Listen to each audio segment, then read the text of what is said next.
G'day, welcome back to the Footy Show on this lovely Tuesday afternoon, wherever you are around the world. Good evening, good night, good morning to you across the globe on this 10th of November already. This year is absolutely flying, I must say myself.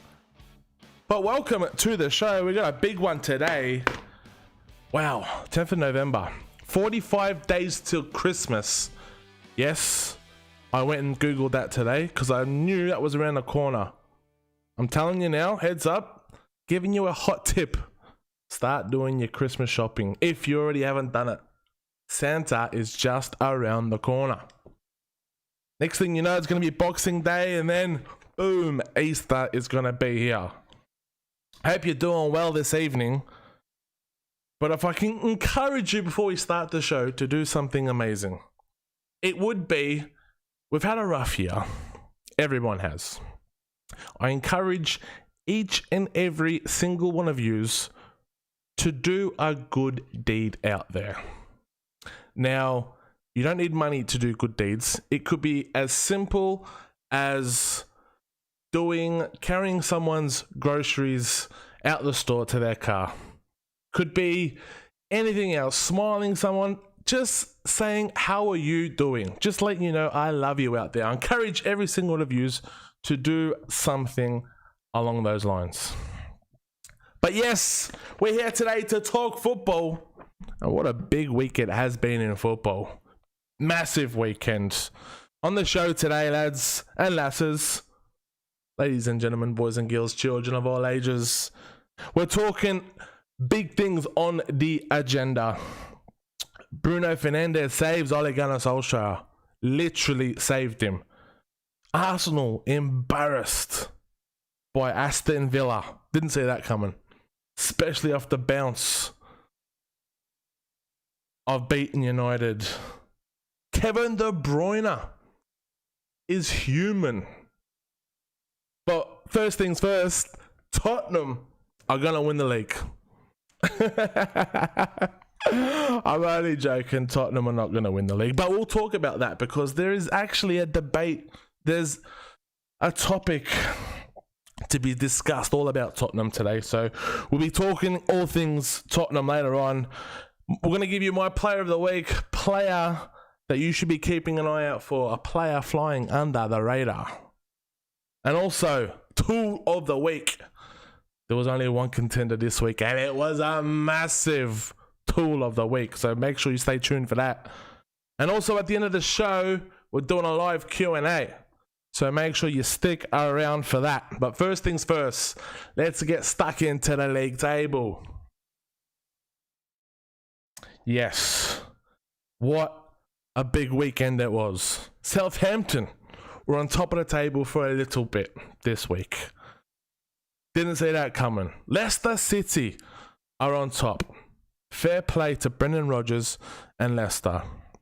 Because only a matter of a few weeks ago, with all those injuries that hit Leicester, after West Ham thrashed them 3-0 at the King Power Stadium, I did not think they had any chance, any right being at top of the table. Tottenham are second. They are flying. Haven't lost in 6 games. In fact, that's a lie. Haven't lost in 7 games. Their only defeat was the first game of the season to Everton away. 3 wins on the bounce for Mourinho. Liverpool drop into 3rd. It's early days. Now, like I always say, I don't take the league table serious until game week 8. And here we are. Game week 8 has arrived. But I will point out there's a couple of teams in there, United included. We have not reached 8 games yet. But it's starting to take shape. Southampton in the top 4.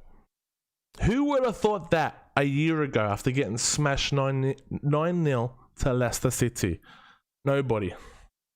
Absolutely nobody in their right mind. Chelsea looking impressive. Aston Villa 6th. We'll talk about Aston Villa later on the agenda. Not bad at all. Everton 3 losses on the bounce. Still 7th. Just shows you how good their opening few games of the season were. Crystal Palace doing bits. Manchester City, Arsenal and United mid-table. West Ham getting a win. Fulham still somehow are not in the relegation zone.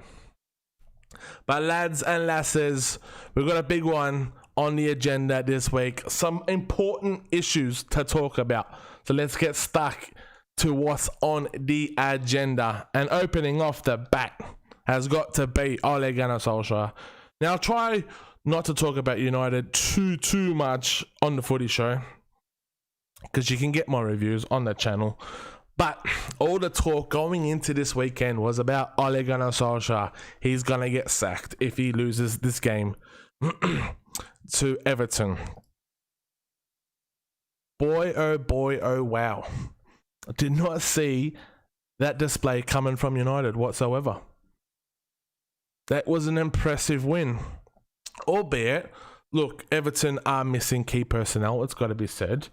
But United can only play what's in front of them. And after back-to-back defeats, especially the manner of the loss to Arsenal, or I should say the manner of the Istanbul display, because that Arsenal game was very even, and we'll get to talk about Arsenal in a minute. You can see it on the agenda there coming up next. But that display to Istanbul was very poor. And to come out and beat Everton 3-1 at Goodison Park, where Ole Gunnar Solskjaer doesn't have the best of records, I was impressed. I was actually impressed. And you know what? It showed me that the United players showed heart. They didn't capitulate for Ole Gunnar Solskjaer.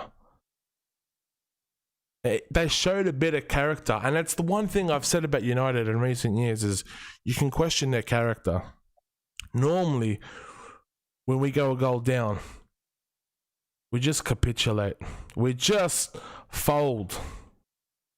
Not on the weekend. What a display from Bruno Fernandes. What a display from Fred. Harry Maguire led. It was just a good all-round display from Manchester United. But another talking point I want to bring up about this game is Paul Pogba. Now, I'm not bagging him. I'm not going to talk shit about him. Just want to talk about Paul Pogba, because going into this game, there was massive pressure on Ole Gunnar Solskjaer. In fact, I reckon saying massive pressure is an understatement. And in the biggest game of his managerial career, he left Paul Pogba on the pine. He was dropped. In the biggest game where you could say his career was going to come to an end, Paul Pogba, a World Cup winner,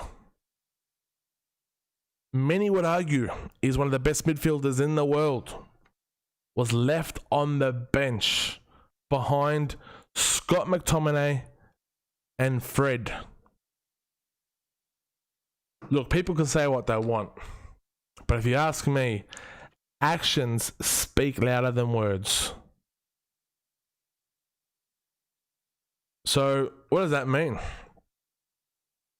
I don't know if I see a future for Pogba next year at United. I think with extending his contract one more season, they're probably going to look to sell. Unless the inevitable happens. Solskjaer does get sacked. Because the debate of Solskjaer and Pochettino still continues. Look, and to be fair, speaking from my heart here, I just have a feeling, I've got no evidence to back this up. I just have a feeling the inevitable is going to happen, and Pochettino will come in for Ole Gunnar Solskjaer at some point. Now, whether that happens before Christmas, whether that happens early next year, whether that happens at the end of this season, I do not know. But with the Glazers in charge, you could never just rule anything out. I said in last week's show, I think we should give him time. Because just be careful what you wish for. Have a look at Arsenal at the minute. They're struggling to create chances. When I look at Arsenal, I look at United a couple seasons ago. Remember us under Van Gaal, Mourinho, just struggling to make chances. Now, we score goals for fun. All right, we're inconsistent, but I see progression. I see us moving in the right direction. Now, I'm not saying Pochettino can't do that and more, but what if it doesn't work out? That debate of Ole Gunnar Solskjaer and Pochettino will live on to fight another day. In fact, I'm going to have a video coming about that very, very soon, so stay tuned for that. But let's get into the next topic, and let's talk about Arsenal and Aston Villa. Arsenal on the weekend were embarrassed, unfortunately. After the back of the United win, the morale of the Arsenal Football Club was the highest I've seen it in a long, long time.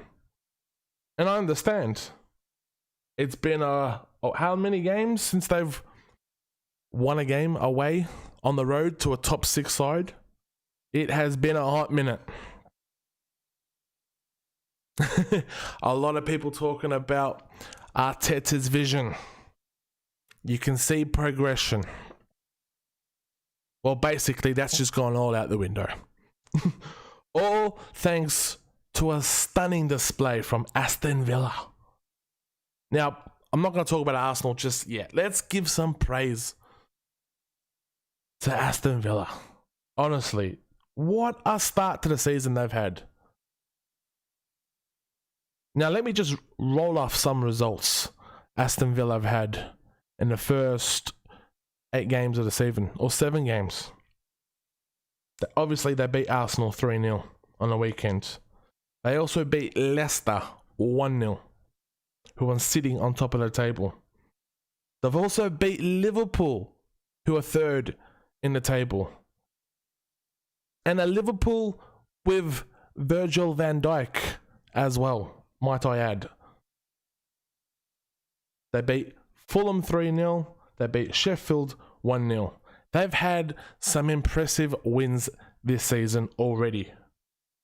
I'm liking what I am seeing at Aston Villa. And another clean sheet to Villa. Martinez, what a signing. What a man. Moved from Arsenal to Aston Villa. Another clean sheet.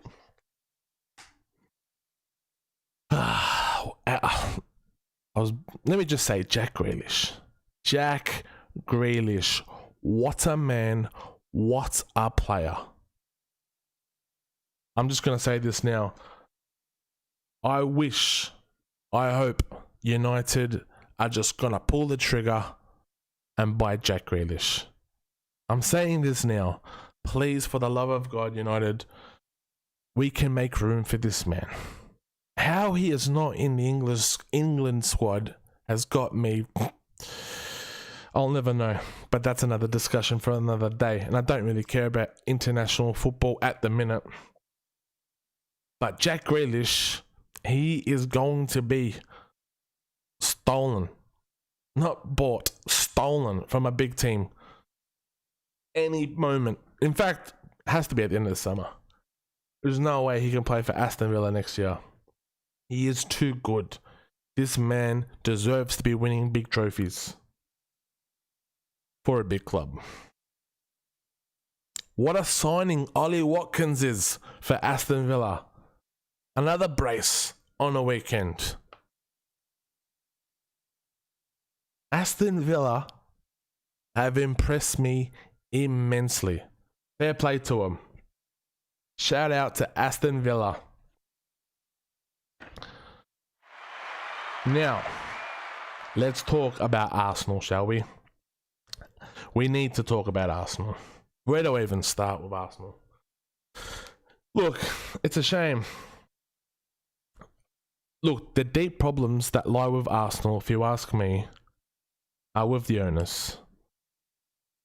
When you've got shit owners, it's hard.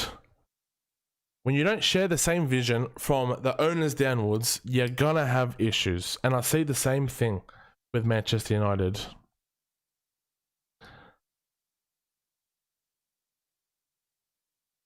Look at the way they've spent their money. The way Arsenal have spent their money, you have to ask questions. Very similar to United, I see in Arsenal. Very similar. How on earth have they given a 3-year deal to Willian? They should be arrested, Chelsea. That was highway robbery. How has Arsenal paid that much money? Well, not that much money. How have they given that wage to a player like that on a 3-year deal? What is he, 31 years old? He is finished, mate. He is washed up.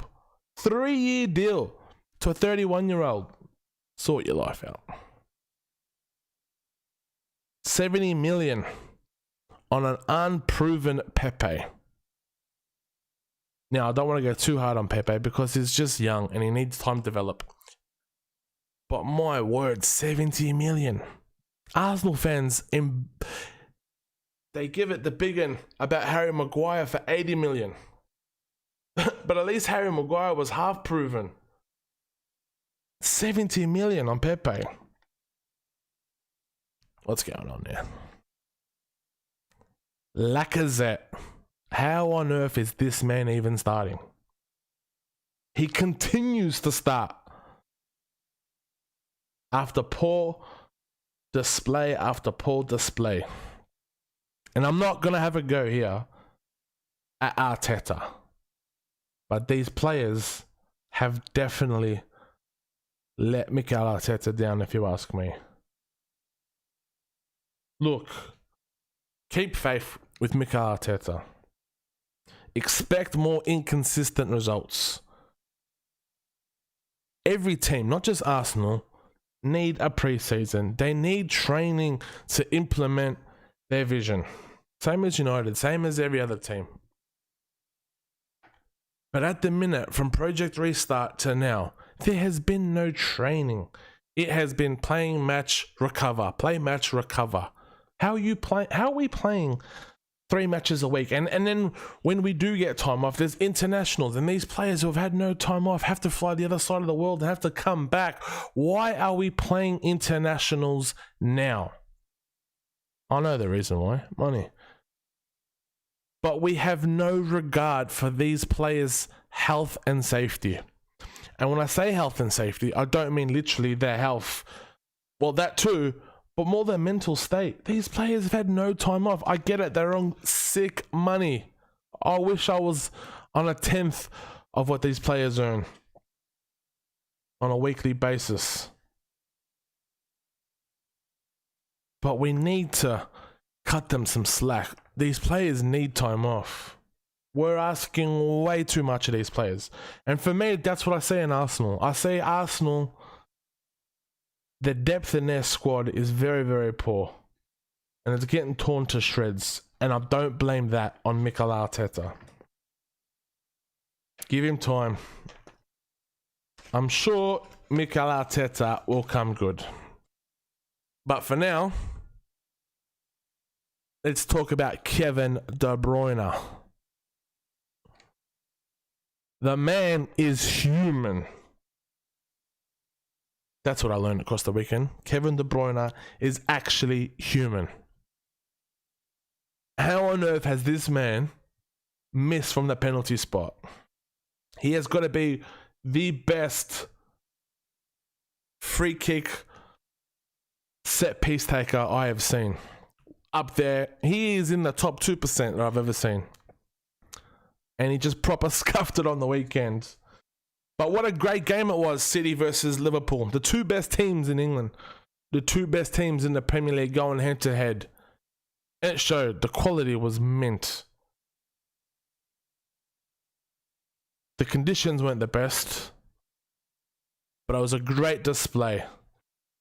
Very, very technical. It was a joy to watch. End-to-end entertainment, at least that first half anyways. I thought the players got very tired. Shock. Not really. Thought Liverpool dominated the first 20 minutes. They took their chances, and they were rewarded with a penalty. Soft penalty at that. But City got a soft penalty too. In fact, penalties these days are so soft. I've seen a stat this morning that penalties have gone up like 30% since last season and have gone up like 80% since the year 2000. VAR. We'll talk about VAR later, as you can see later on the agenda. We're going to have a chat about VAR again. I feel like we're talking about VAR week in, week out. But yeah, the next 25 minutes in the first half, before half time, I thought City got back on top. And then they scored. Thanks to some brilliance from Jesus. I'm not calling him Jesus. But yeah, what a touch. Now, I had a debate with a mate of mine, shout out Copper. That first touch from Jesus, for me, it's not even up for debate. He clearly meant it. As soon as he made contact with the ball, he turned. He was turning before he even made contact with the ball. He left Trent Alexander-Arnold for dead. Bergkamp-esque, that was. Thought it was a brilliant goal. A very, very well taken goal. And then City were awarded a penalty. A soft one at that. Like Joe Gomez, that penalty, was it an actual penalty? No. It wasn't an actual penalty. I love how the referee in VAR, when they're looking at it, they slow it right down, 120 frames per second. Come on, mate. Show it in real time when he was actually sprinting to get back into the box, because that's the way it came at him. Thought it was very, very harsh. And in fact, I thought justice was served and DeBruyne missing that penalty. But Kevin De Bruyne, no doubt in my mind, he will bounce back. He's a champion of a player. Look, I thought City had the better chances in the game, and I thought they should have won. Gabriel Jesus missing that header from like 2 meters out. There's one criticism I could give of the lad, is that he's not clinical enough. Should have finished that header. But I thought a draw was a good result for both teams. If City had lost that, then Liverpool would have run away with the league. And I think if Liverpool had lost that one, it would have been another setback. I think if you both offered these teams a draw before the game, they would have taken it. And a draw it was. Jurgen Klopp was happy with the draw after the game. But next on the agenda, Tottenham. Tottenham are going to win the league. Obviously, you can see that's what I've titled this video today. They're not going to win the league. That's my humble opinion. Don't hate me for it. But we need to discuss something. We need to discuss. With that winning mentality that Jose Mourinho has brought to this squad, grinding out these 1-0 wins, it's a sign of a champion team. I remember many, many matches watching Sir Alex Ferguson for Manchester United. We would win 1-0 when we would play shit. And I'm not saying Tottenham are playing shit, and far from it. But they are winning these games that they wouldn't normally win the last couple seasons. Went to Burnley, got the job done. Went to West Brom on the weekend. Couple minutes to go. Doherty, new signing. Great through ball there for Harry Kane. Flicks it on. Bang. 1-0. Typical Jose Mourinho. Sign of a champion team, if you ask me. Not that I'm saying they're going to be champions. It's just the sign of a great team. The second on the table, Tottenham. They've won 4 of their last 5 games. Like I said, they haven't lost since the first game of the season. Jose Mourinho has Harry Kane and Son, human Son, firing. That's scary. And then when you add a little bit of Gareth Bale to the mix, experienced winner who has won trophies at the elite level. I'm just saying, watch out for Tottenham. Because now until Christmas is going to show whether they are the real deal. Because their next 6 or 7 fixtures are some serious fixtures. Let me read them out to you. Tottenham face Manchester City, Chelsea, Arsenal, Palace, Liverpool, Leicester, and Wolves. So come the new year, 2021, we will know Tottenham if they mean business.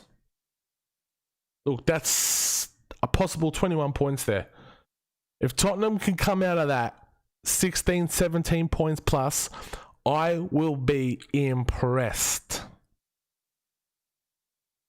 Hell, if they come out of that 18 points plus, mate, you have got to say they are a contender. If they come out of that with 18 points, I'm sorry, mate, but they're in the conversation. They will be in the conversation of winning the title if they can pull 18 points out of their next 21. That's all I'm saying about that. But until then, they're not winning the league. Anyways, next on the agenda, we're talking about VAR. Again, I seem to be talking about VAR week in, week out. And it's not just me. It's every pundit on TV, no matter what station you watch. BT Sports, Sky Sports, Optus Sports, Sky Sports, Team Talk. Everyone's talking about VAR week in, week out. There's always some shitty decision. And you know what? What made me, or inspired me to talk about VAR today was a video made by Rory Jennings from the Kickoff. Shout out Rory. He made a video yesterday about VAR. And in fact, I've linked the video in the description because it's a video that I'm very passionate about, or a topic rather. And this topic about VAR, it needs to be changed. If you ask me, VAR is killing football. And I know what people are going to say. It's not VAR. It's people controlling VAR. I get that. But VAR is here. And there are people controlling VAR. Like, what are we actually doing here? I say this all the time. Look at the big picture. Take a step back. Is it actually enhancing football? Are we actually getting more decisions right? Some people will say we are. I'll have to disagree. I have to honestly, humbly hold my hand in the air and say we are not getting it right. That goal on the weekend from Patrick Bamford against Crystal Palace, clearly level with the defence. Puts his arm out. Referee says, well, not the referee, where was it? Stockley Park said, nah, offside. Why was VAR brought in? For the clear and obvious decisions to get them right. Well, I can assure you now, it's not just clear and obvious. Look at Mane's penalty on the weekend. Soft as butter. Joe Gomez's handball. It's never a handball. Remember it used to be deliberate handball? Like, it's not football anymore. I'm really not enjoying what I'm watching here. And I know some older fans out there, personally, are over it. And eventually, a lot of fans are going to turn away. Something needs to be done. Something needs to be changed. Like, I'm not saying VAR has to go, even though I would love it to go. But something needs to be done. Rory, in his video, mentions his analogy is, and it's a great analogy, football fans, the reason why we love football is scoring that goal, the elation, the celebration, the buzz you get from scoring that goal is like a drug addict when he gets whatever. But it is. I will never ever forget one of the greatest moments in my life. I was at Old Trafford in the Stretford End at the Manchester Derby when Wayne Rooney scored the overhead scissor and we won that derby. I will never forget when that ball hit the back of the net and Old Trafford erupted. I've been to many games like that. I remember Berbatov against Bolton. Again, I was in the Stretford End, 90th minute winner. That buzz is getting killed slowly but surely. Even Patrick Bamford after the game said it's killing football. Players now are not even celebrating. They're just waiting. Fans aren't celebrating like they used to. Something needs to be done. And without going on a rant like that, I do have a minor suggestion. One, I would love it to be gone, but I know that's not realistic. So I do have a suggestion.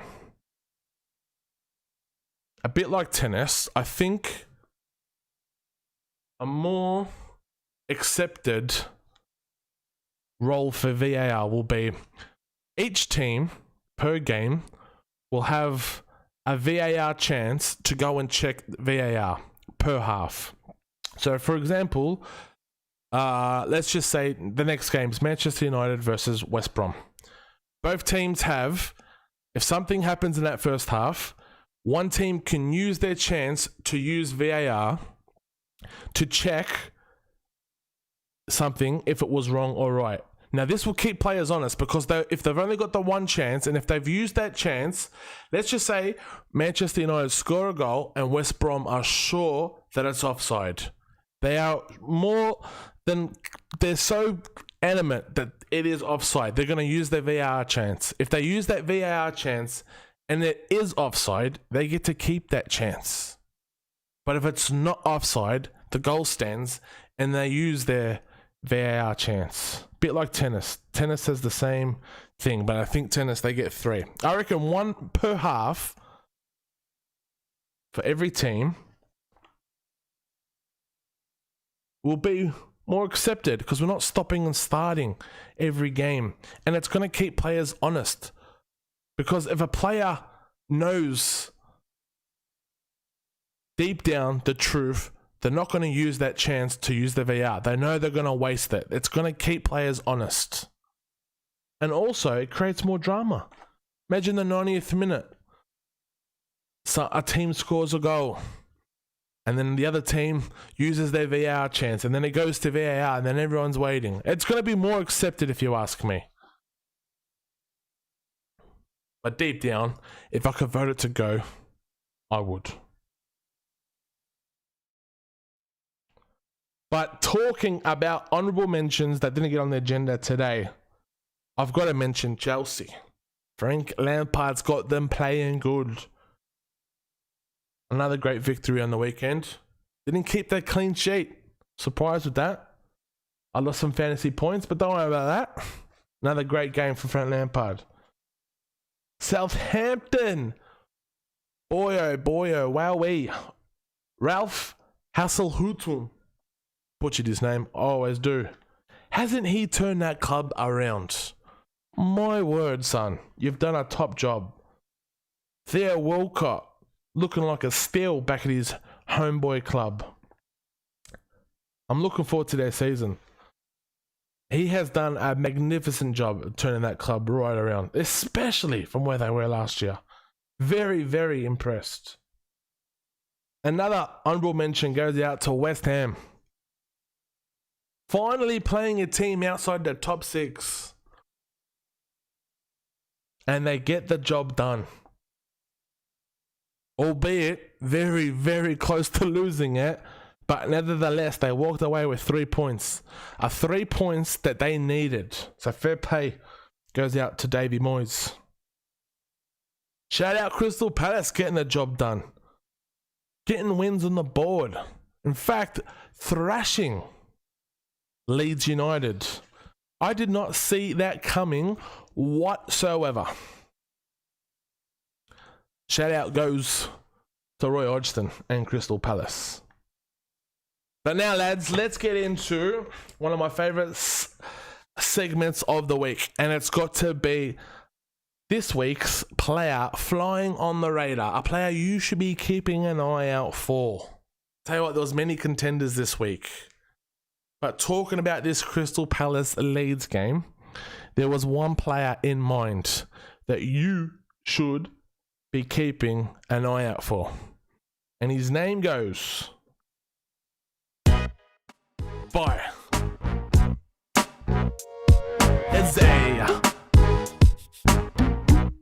Eberechi Eze, flying under the radar. He is this week's player you should be keeping a lookout for. Tell you what, Eze, I'm going to call him easy because he made it look easy on the weekend. The 22-year-old made easy work of Leeds United on the weekend. Look, he caught my eye when he was on set pieces. I was like, who's this kid on set pieces? Because Crystal Palace, they've got Patrick Van Aanholt, they've got Andres Townsend. They've got some serious players on set pieces.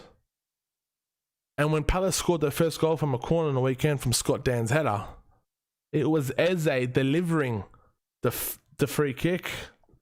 The corner, I should say. Caught my attention, he did. And then the lad had another set piece, a free kick, about 33 yards out from goal. Again, Andres Townsend on the ball, Patrick Van Aanholt. Some serious, deadly free kick takers there. But my boy Eze stepped up, pinned it off the top crossbar, and hit the back of the old onion bag. What a goal! What a goal! If you haven't seen the goal, check it out. Eze against Leeds United on the weekend. Now, he played down the left wing in a 4-4-2, but he cut inside a lot. Looked really good on the ball. Quick, good passing. He has played 7 out of the 8 games for Crystal Palace already this season. He made his £17 million move from Queen's Park Rangers in the summer. He is this week's player flying under the radar. Big things coming. Tell you what, that's the second player from Crystal Palace on flying under the radar. Riedewald was the first player, Eze the second. They tend to buy well, Crystal Palace, don't they? They just do. But now it's time for the player of the week. Get in the chat. Who was your this week's player of the week? Because there was many contenders for this week. Some good contenders as well. But unfortunately, there can only be one man. And for me, this one man, player of the week, has got to be Bruno Fernandes. Had to be Bruno, didn't it? Look, I'm not being biased here, but let me just explain some things to you guys, all right? The pressure that was on Manchester United this week was immense. This lad stepped up, showed courage. He led without the armband. He was literally everywhere. When he would lose the ball, he would sacrifice and win the ball back. Not only that, scoring 2 goals, creating chances, getting stuck in, doing the dirty work, playing for his manager, the manager that signed him. And not only scoring 2 goals, on the counter-attack in the 94th minute, whatever it was, on a hat-trick. Could have easily pinned it to the top corner. No. Not Bruno Fernandes. The selfishness of the Portuguese man. Laid it off, assisted to Edison Cavani so he could open his account. My word, son. What a display. I thought it was amazing. That's why this week, Bruno Fernandes, you are my player of the week. Good display. But now it has come time to my favorite segment of the week. And that is my tool of the week. And my word, there was only one winner. There was many, and I mean many contenders. But one stood out more than anyone. Shall we play him? Oh no. You, son, are this week's tool of the week. Lookman. Oh no. What have you done, Adamola Lookman, son? Did anyone happen to catch the West Ham Fulham game on the weekend? Anyone? Because if you did, it would have made you cringe. Because let me just draw it out for you. Let me just display if you haven't seen it already. In the 90th minute, Thomas Souček, I should say, scored. It was 0-0. Thomas Souček scored for West Ham to win the game in the 90th minute. West Ham are buzzing. Fulham are shattered. Their hopes and dreams are gone. But in the 93rd minute, when you thought there was no time whatsoever, Benrahma fouled Tom Cairney and the referee pointed to the spot. Penalty. Fulham had a lifeline. Yes, Fulham, relegation battlers. Look, they're probably favourites to go down. Had a lifeline of a chance to equalise in the 93rd minute. Now, Lookman has been a fantastic player for Fulham this season, and he is one of their best players, if not the best player. He had the balls to step up. Not only did Lookman have the balls to step up, he had the balls to do a Padenka chip in the 98th minute. And with the game on the line, this magnitude, he's just gone and fluffed it. He literally fluffed it right into Fabianski's hands. What were you thinking? And for that, my friend, Lookman, you are this week's tool of the week. I'm sorry, son, but you are daft. What were you thinking?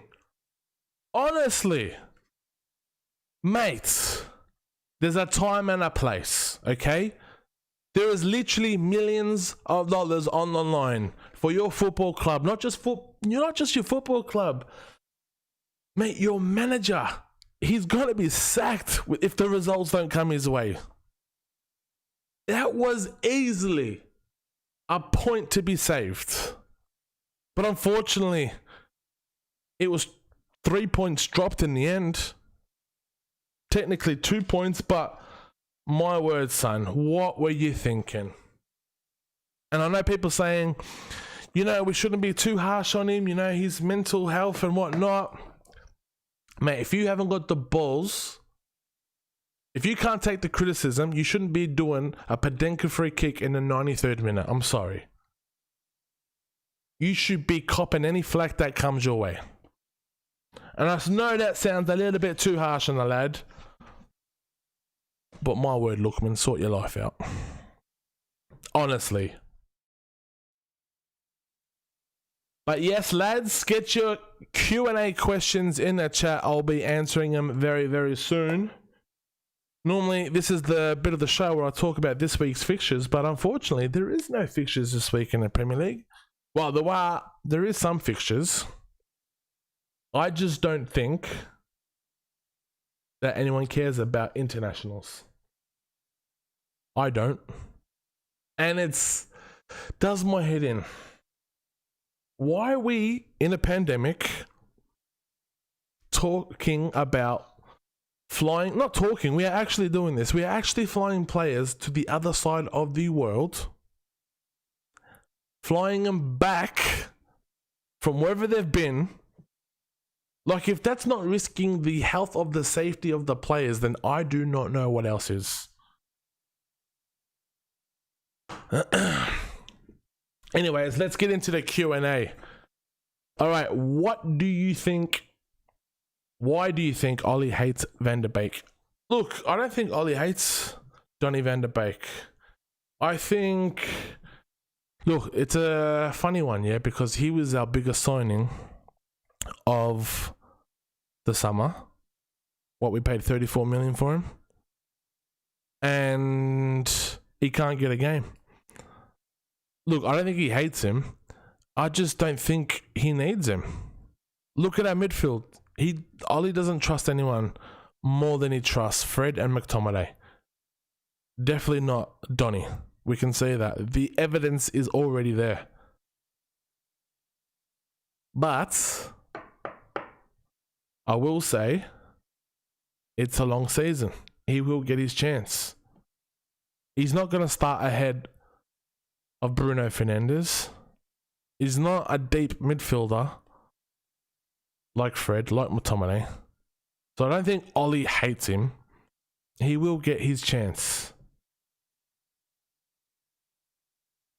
It's a long season, mate. It's like we play like 50. Manchester United are in the Champions League this year.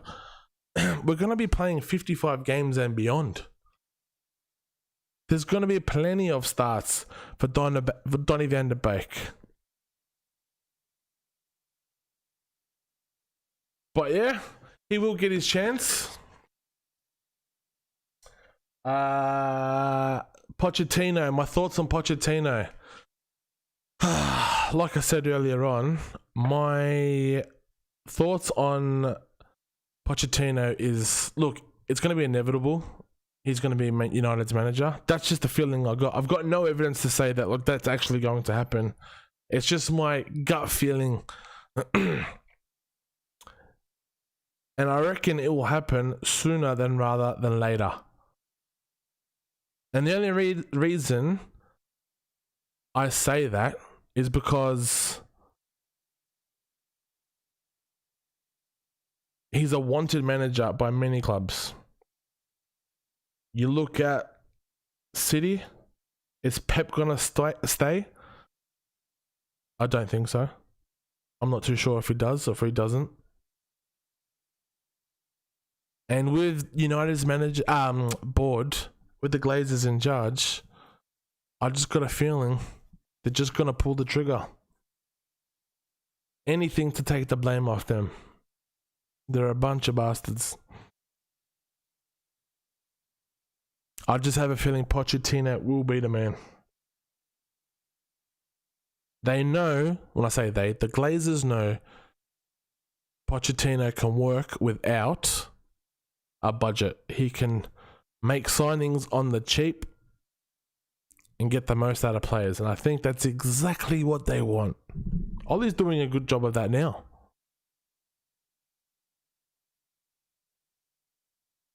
I just have a gut feeling it's going to be a matter of when. not if. Alright. Jiaotro Kuju. Sorry, I butchered your name, mate. Activate super chat.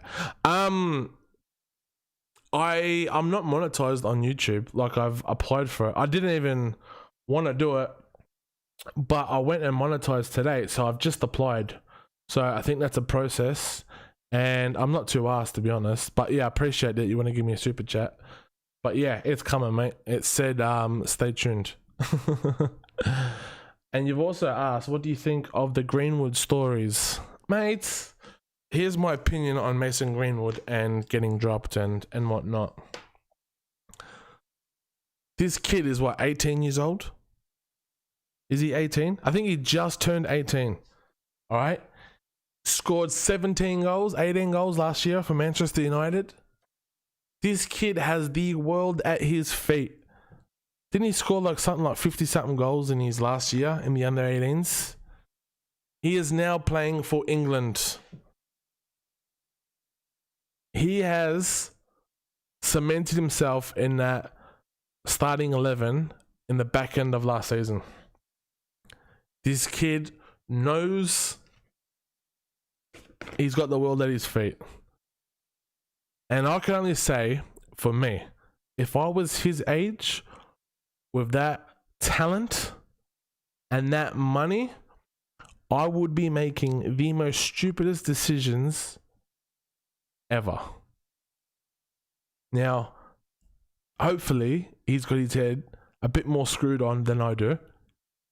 But I have no doubt in my mind that he's getting up to a little bit of mischief.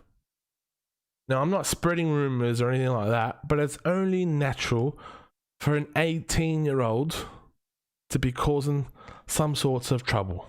He's 18, for God's sake. Mate, if half the shit that I got up to when I was 18 was in the press, my word, son, my career would be over quick. I know he got caught with a couple of girls in his hotel room for England. But so what, mate? So what? But I get it. He's breaching COVID policies for England and whatnot. But I've got to say, he's 18 years old. Give him a break. Honestly.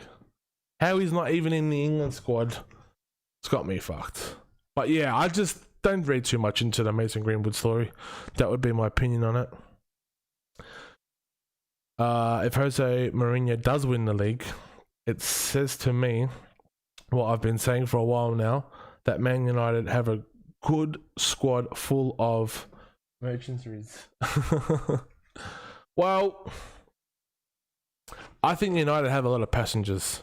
I think United, like Arsenal, like I was saying before, have a lot of players that when you're winning, they're looking good. But unfortunately, when the times are tough and it's time to dig in, which is what we saw on the weekend, actually. We've seen on the weekend players actually dig in and pull a result. But normally, this United squad over the past 4 years have not been the type to pull out a result after going down. What Jose Mourinho has instilled into this Tottenham side is that winning mentality, but not just that, but just to be pricks, to be bastards, to be hated. And it's working well. It's working a treat. You've seen it in that documentary, in the Amazon doco they did. I'm not going to use the word that he did, but he basically said to be a bunch of, you know what I mean? And it's working out to that. Look, I'm not saying Tottenham are going to win the league, but like I said, wait till Christmas. You never know what's going to happen. But yeah, I want to say thanks to everybody that watched the Footy Show today. 3rd episode done and dusted. Thank you very much for being here. I muchly appreciate it. But not just that. Next week, obviously, there's no football this weekend. So next week, there's going to be no show. But we will be returning the week after that. So make sure you look forward to that show. But yeah, I want to say thank you very much for the support on the channel. It's muchly appreciated. I am very grateful for every single one of you guys. You mean the world to me. I love the support, I love the messages. But yeah, until next time, my name is Curtis. I'm blessed, football obsessed, and I wish you nothing but the best. Take care.